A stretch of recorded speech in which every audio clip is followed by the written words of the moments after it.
காண அங்கு கற்பகம் என்னும் கடவுளின் மெய்யில்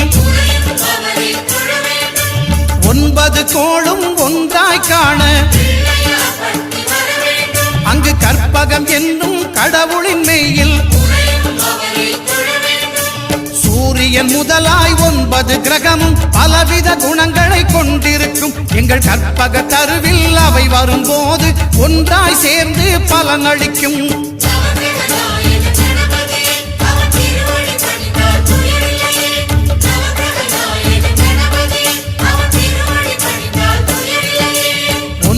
கோளும் ஒன்றாய் காண